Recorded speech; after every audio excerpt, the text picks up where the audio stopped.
भारतीय राष्ट्रीय कांग्रेस न्याय पत्र 2024 पृष्ठ 5। विकास दर में गिरावट का लोगों पर, खासकर गरीब और मध्यम वर्ग के लोगों पर गंभीर प्रभाव पड़ा है। इसका असर प्रति व्यक्ति आय, वस्तुओं सेवाओं की खपत और जीवन स्तर पर पड़ा है। घरेलू शुद्ध संपत्ति में गिरावट आई है, घरेलू देनदारियां बढ़ी हैं और परिवार अधिक कर्ज में डूबे हैं। अमीरों और गरीबों व मध्यम वर्ग के बीच असमानता तेजी से बढ़ी है, जिससे समानता, समता और सामाजिक एवं आर्थिक न्याय के लक्ष्यों को गहरा झटका लगा है। थॉमस पिकेटी सहित प्रमुख वैश्विक अर्थशास्त्रियों की भारत में आय और धन असमानता 1922 से 2023 अरबपति राज्य का उदय शीर्षक वाली एक रिपोर्ट से पता चलता है कि प्रधानमंत्री नरेंद्र मोदी के तहत भारत ब्रिटिश राज की तुलना में अधिक असमान है।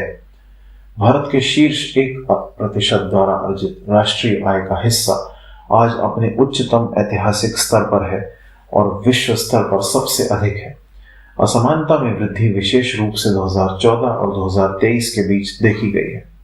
मनरेगा के तहत पंजीकृत एवं सक्रिय श्रमिकों की संख्या और 80 करोड़ लोगों को मुफ्त अनाज अर्थात 5 किलो प्रति व्यक्ति प्रति माह पर निर्भरता व्यापक गरीबी के निश्चित संकेतक है। ग्लोबल हंगर इंडेक्स पर 125 देशों में भारत का स्थान 111वां है। आज सबसे गंभीर खतरा यह है कि भारत अब वास्तव में स्वतंत्र और लोकतांत्रिक गणराज्य नहीं रह पाएगा।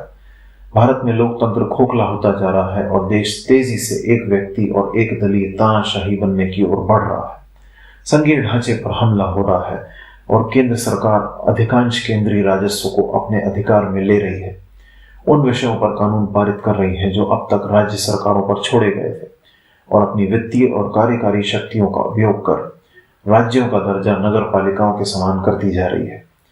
गैर भाजपा शासित राज्यों के राज्यपालों को राज्यों की निर्वाचित सरकारों के कामकाज को ठप करने के लिए प्रोत्साहित किया जा रहा है।